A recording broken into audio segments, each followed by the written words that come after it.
Bem-vindos, eu sou Adriano, professor de artes.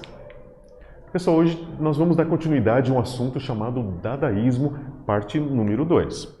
Vamos analisar as obras dos principais artistas do movimento e conhecer um pouco sobre a vida de cada um deles. Só lembrando rapidamente, nós temos o período de Primeira Guerra Mundial, nós temos o período de atrocidades, nós temos esse grupo de pessoas que eles são contra isso que está acontecendo, nós estamos em 1916, já tem um movimento em andamento, eles estavam utilizando o absurdo para confrontar a realidade que estava existindo. Dentro desse aspecto, eu vou fazer umas perguntinhas só para a gente tentar entrar dentro desse contexto, ok? A arte pode ser um veículo de protesto? O que você acha? Eu posso falar mal de alguém ou de alguma coisa com uma obra artística? Será que um desenho pode falar mal de alguém ou de alguma coisa? O que é mais importante, a produção artística, material ou a ideia do autor? O que é mais importante? Se eu tenho a ideia e materializo essa ideia ou a forma que eu materializo essa ideia? Então, o que é mais importante? Eu perder 4 horas fazendo uma obra ou pensar alguma coisa em 30 segundos e passar essa mensagem? Vamos pensar um pouquinho? A arte precisa ser tradicional, pode ser livre e espontânea? A arte ela tem que ser algo que tem que ter todos os moldes catedráticos de iluminação ou eu posso fazer uma coisa diferenciada? Pense um pouquinho e essa aula vai responder vocês. Vamos lembrar então dos acontecimentos, que eu já falei anteriormente. Nós estamos em 1914, o grupo de jovens fogem para Zurique, país neutro que não se envolve em nenhum conflito, e lá eles têm a liberdade. Nessa liberdade, eles podem expressar as suas ideias políticas, podem expressar a sua literatura, começam as primeiras apresentações de performance, a poesia dadaísta que já falamos na outra aula. Então eles começam a ter essa liberdade da tipificação de uma arte que utiliza a infantilidade da criança para chocar a realidade humana que está acontecendo nesse momento. Eles procuram reinventar o pensamento artístico, fundando o dadaísmo. A obra dadaísta é caracterizada pela inexistência da lógica e a fuga do tradicional do acadêmico. Ou seja, nós temos aquilo que é tradicional, aquela pintura bonitinha, aquela arvorezinha, aquele solzinho ali, a casinha e tal. Eles não querem nada disso, eles querem colocar o absurdo, eles vão colocar qualquer coisa que não tem sentido nenhum numa tela e isso vai ser uma mensagem. Eles querem confrontar, eles querem trazer atenção para falarem o que eles têm para falar. O que é que eles têm que falar? Tem que falar que a guerra é irracionalidade. É a única forma de combater a irracionalidade é utilizar a mesma forma, uma forma irracional. Mas bem estruturado, lembrando que irracionalidade, não dessa forma que eu estou dizendo que irracionalidade com inteligência, porque eles eram bem sábios. Então, diante disso, nós temos essa lateralidade e essa fuga da razão era o centro da estrutura do pensamento dadaísta. A principal força de ação e produção dessas obras de arte. A arte tradicional perdeu seu sentido obediente à falha da humanidade, surge o conceito do mundo da arte. Por exemplo, 1915, nome dessa obra, Antes de Quebrar o Braço. Duchamp, ele acaba indo para os Estados Unidos visitando e ele, a primeira vez na vida, ele vê uma pá de neve americana. Ele conhecia a pá de neve que tinha na França, porque lá também tem neve.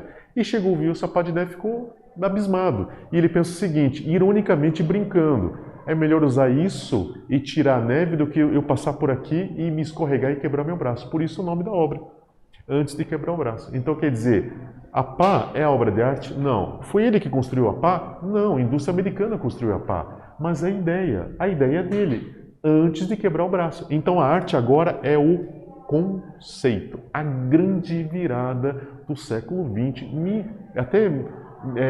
Eu vou falar uma coisa assim que é emblemática, vamos falar dessa forma, porque ela vai mudar a concepção. Quando surge a arte contemporânea na década de 60, ele vai pegar todo esse embasamento, uma coisa que transformou. Então, Duchamp ele fez exatamente essa virada, trazendo o conceito dentro da arte, que é Marcel Duchamp, essa obra. Então, a obra ao lado, feita por Hans Arp, lembrando que Hans Arp, falei na outra aula, ele foi no movimento Cavaleiro Azul do expressionismo alemão, ele então já tinha essa coisa do protesto, ele está dentro do dadaísmo, trazendo a linguagem plástica, por ele ser pintor. Ele utiliza uma técnica desenvolvida pelos cubistas Pablo Picasso e George Braque, que é hoje bem conhecido a colagem. Lembrando vocês que o cubismo, ele pega uma imagem, quadricula essa imagem, pega cada quadriculado e coloca num ângulo diferente, então faz uma mescla de angulações, e de repente esse cubismo analítico, que é a segunda fase do cubismo, começa a ficar indecifrável. A pessoa não consegue mais perceber a figura. Aí surge o cubismo sintético, que acontece o quê? O Braque E o Picasso, eles começam a pegar elementos que lembram a figura e colam na tela. Uma coisa que nunca ninguém tinha feito, a colagem numa tela. Então eu estou falando sobre um violão. Esse violão, eu não consigo identificar o violão, mas eu pego a corda do violão e grudo na tela, literalmente. Então essa colagem vai trazer a significação para aquela figura. Então a visão do cubismo não era uma visão abstrata, era uma visão figurativa. É por isso que eles utilizam essa subterfúgio, que é a colagem, para trazer a figuração, ok? Então agora o Hans Arp está fazendo isso, ele está pegando esses elementos e utilizando a colagem. Colagem com quadrados expostos segundo a lei do acaso. O que é a lei do acaso? Hans Arp, ele recortava vários papéis, colocava a tela no chão e fazia isso daqui, ó. Na hora que caía os papéis em cima da tela, onde ficava ele grudava. Por quê? A intenção deles era acaso. Você lembra da poesia dadaísta, que era aquela poesia que você ia tirando palavras aleatórias e escrevendo? A pintura vai utilizar a mesma coisa, automatismo, ou seja, uma obra que surge ao acaso, que surge de repente. Isso era a forma plástica que estava sendo adotada. Uma forma de protesto, uma forma lúdica de fazer arte, uma forma de crianças. E nós temos então Marcel Duchamp, que já falei anteriormente, vivia em outro país naquele momento, ficou sabendo do Dada, através de uma revista de arte, como já era subversivo por natureza, viajou diretamente para o local de encontro das dadaístas. Logo se familiarizou e se tornou o maior artista do grupo.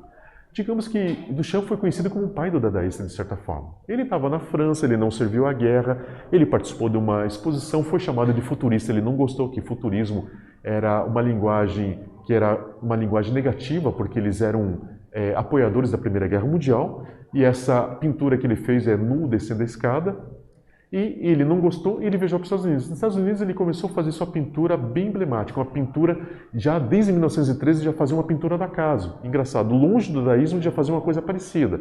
E daí o que acontece? Através da revista ele ficou conhecendo e ele começou a fazer pintura dadaísta, até que ele ficou tão curioso e foi lá conhecer o pessoal pessoalmente. E quando começou a conhecer o pessoal pessoalmente, ele começou a fazer inovações da sua visão, começou a falar com esse povo. E daí o que acontece? Ele começa a fazer as primeiras artes com conceito, ele traz o conceito para dentro do dadaísmo. Então esses encontros, ele se tornou o quê? Uma pessoa proeminente. E essa coisa de subversivo, eu não digo isso, mas eu digo que ele era um cara mais emblemático. Ele era um cara que olhava lá para frente, ele queria fazer uma coisa que chamasse muita atenção. E nessa chamada de atenção, fazia o foco do movimento, que era o quê? O protesto. E nós temos o ponto alto, foi pegar objetos cotidianos e recolocá-los em um museu ou galeria de arte, modificando seu significado e tornando-se uma peça de arte. Ele chamou de ready-made. Ready-made literalmente é ready, pronto, made, feito, ou seja, uma coisa já pronta. Então o que ele fazia? Digamos assim, eu pego uma chaleira, tiro a chaleira de lá e trago para cá. E eu dou um significado à chaleira. Eu falo assim que a efervescência no mundo provoca o caos. Olha só que palavra complicada. Uma palavra complicada eu não ia conseguir me lembrar, mas a chaleira, olhando para a chaleira, eu me lembro do pensamento. Então a chaleira, ela deixou de ser uma chaleira. Agora o que ela é? Ela é a imagem de um pensamento. Tanto isso que o Duchamp fez. E o ready-made, ele pegou figuras que estavam com uma ação, que tinha uma função específica, tira da função e dá um pensamento para elas, elas passam a representar outra função. Por exemplo, roda de bicicleta, ele fez em 1913. Essa obra ele não expôs, ele deixou no estúdio dele. O que ele falava? Ele falava que quando girava essa roda, o brilho da roda fazia ele lembrar uma lareira em casa. Então ele via o brilho da luz incidindo no raio que estava girando e dava calma para ele. E ele também falava com a questão de tempo. Claro que o círculo é algo que vem e vai e continua no mesmo lugar. Então a questão da temporalidade. Então isso é exatamente dar um significado novo a algum objeto descontextualizado. Você lembra que a gente falou lá do George Cícero? Né, que ele tinha essa coisa da pintura metafísica, ele pegava objetos, tirava o contexto e colocava na tela. Ele está fazendo a mesma coisa na interpretação dele. Então nós temos aqui 3 obras dele. Nós temos o porta-garrafas. Porta-garrafas exatamente é uma coisa funcional que ele deu um outro significado. Esse significado ele deixa em mistério, não vem o caso falar. Nós temos a Mona Lisa de bigode, que é uma sátira de certa forma. Ela tem um jogo de palavras aqui embaixo, que é meio... Vamos colocar assim que Mona Lisa é muito namoradeira. Vamos falar de uma palavra mais branda para significar isso. faz o bigode estilo Velázquez, exatamente uma coisa muito costumeira do período barroco, que vem logo após a Renascença, que é o período dela. E nós temos a fonte, que é muito emblemática, Hermut, o nome fictício que ele utilizou. Ele fez essa obra em 1917 e ele pediu o direito de expor e foi exposto. Então foi na primeira vez que a arte conceitual vem para o mundo. Né? O mundo fica conhecendo que a arte agora não é a empresa que fez o mictório, de jeito nenhum, mas a ideia que ele deu. Ele sempre ficou em silêncio, ele nunca falou nada, mas diz as pessoas próximas a ele que nessa época, mais ou menos final década de 20, era um período que as mulheres estavam fazendo uma campanha para ter voto, poder trabalhar fora. Então, segundo as fontes próximas dele, dizem que ele via o corpo feminino e dizia a fonte, como era um local onde que era colocado dejeto, ele transforma numa coisa límpida, então fonte de água pura. Então ele falou que a fonte, a mulher é a fonte da vida. Então, nesse sentido que ele deixa essa obra segundo as pessoas próximas, mas ele sempre no silêncio total. Ok? Vamos lembrar o que a gente aprendeu até agora? O que é o ready-made? Acabei de falar. Responde para mim, fico aguardando vocês. Até!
Ok, pessoal? Responderam lá? Manda para mim que eu quero ver a resposta de vocês, ok?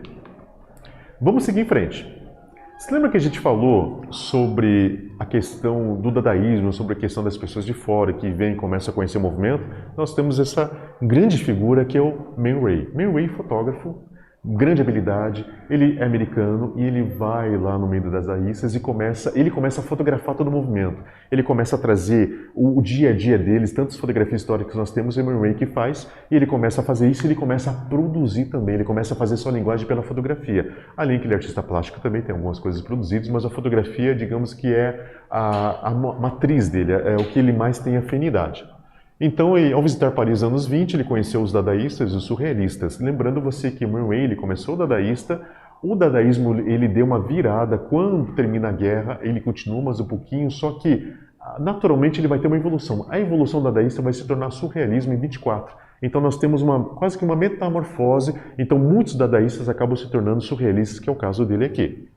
Dedicou-se a realizar registros fotográficos dos trabalhos dos artistas dadaístas. Para ele, o mais importante era a motivação para realizar a arte, não o resultado em si, sendo a ideia e o contexto importantes para se tornarem super importantes. Então aquela coisa lá do Duchamp, que já tinha trazido essa ideia, vamos pegar uma coisa normal e trazendo uma outra coisa, vamos tirar do contexto e fazer um contexto novo para esse objeto, Man Ray falou assim, perfeito, perfeito, é isso mesmo.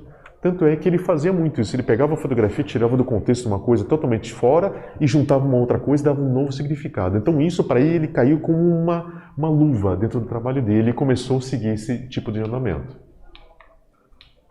Então nós vimos as famosas raiografias.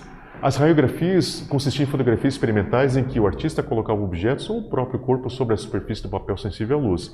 E num processo de revelação, o resultante era sempre muito curioso e inusitado, como se fossem pinturas químicas abstratas. O Man Ray tinha mania de estar no quarto escuro, lá no momento da revelação, ele deixava qualquer objeto, ligava a luz e já desligava. Dava efeito ali, e depois que dava efeito, o que ele fazia? Nós temos 4 fases da revelação, não sei se você sabe, mas nós pegamos primeiramente o produto fotográfico, a gente coloca primeiro no revelador, depois a gente coloca no fixador, depois a gente coloca na água e depois a gente coloca na secagem. Depois que eu tenho o negativo totalmente pronto, eu coloco esse negativo no ampliador e faço a ampliação diretamente no papel. Mas se eu quero fazer uma experiência única, eu posso fazer essa mudança de imagem direto no papel sensível. E isso que ele fazia. Então, às vezes, ele deitava isso no papel e colocava a luz e tirava, daí fazia a revelação, fazia todo o processo. Ou ele fazia uma exposição, de repente, de alguma coisa. Então, às vezes, surgiam esses retratos, essas coisas bem abstratas, de certa forma, e tem todo um significado, toda uma história por trás disso. E isso fazia o quê? Isso aqui chocava. E o chocar que ele queria no intento dele. O chocar era exatamente trazer dentro do dadaísmo esse choque de uma informação. O pessoal não estava acostumado com a abstração. A abstração tinha surgido lá em 1911 com Kandinsky, mas nem todo mundo tinha chegado. Ele não era, dentro das artes, uma coisa que era muito bem recebida, que ainda tinha muito aquele cunho acadêmico. Então, por que não usar abstração para chocar? E isso que ele acabou fazendo. Então nós temos alguns trabalhos dele, e ele inclusive usa a descontextualização, que é bem interessante, fotografia, e ele já faz a fotomontagem, gente. Ele já faz exatamente essa coisa de colocar elementos extras dentro da fotografia. Então ele pega os elementos de um instrumento musical com uma pessoa, violino de Ingres, esse primeiro choque. E mais um nu. O nu é uma coisa que choca bastante. Nós estamos falando na década de 16, 17, 18, 20. Então essa época uma pessoa dessa forma era aquele escândalo. Outra coisa, objeto indestrutível, objeto a ser destruído. Ou seja, nós temos um olho. E não sei se você sabe, isso aqui é um metrônomo. O metrônomo, ele faz o ritmo da música. Então ele fica lá, tum, tum, tum, tum, ele tem um pezinho. Quanto mais alto o peso, mais devagar ele anda. E quanto mais baixo o peso, mais rápido ele anda. Vai dando o ritmo de qualquer instrumento musical. E ele coloca o olho. Significa o quê? Que passa o tempo, mas sempre está sendo observado o tempo. Então, o tempo ele não perdoa, ele só olha. Então, ele está dando um significado. E essa coisa é o presente. O presente faz o quê? A agressão. O ferro de passar aquecido passa numa roupa, deixa a roupa quentinha, gostosa, macia, bonita, mas a ponta faz o quê? Agride.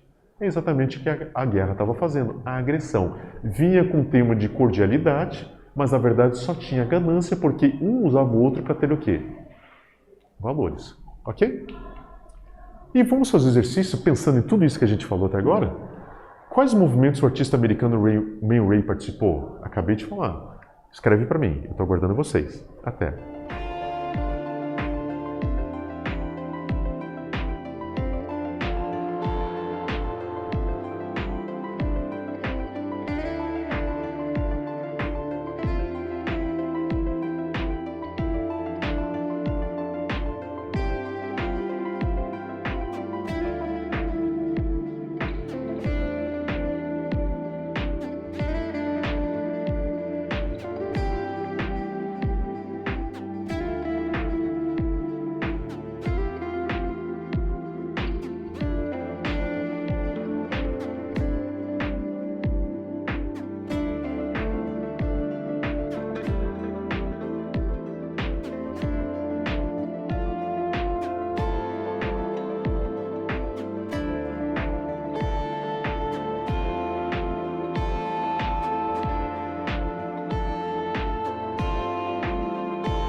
Responderam lá?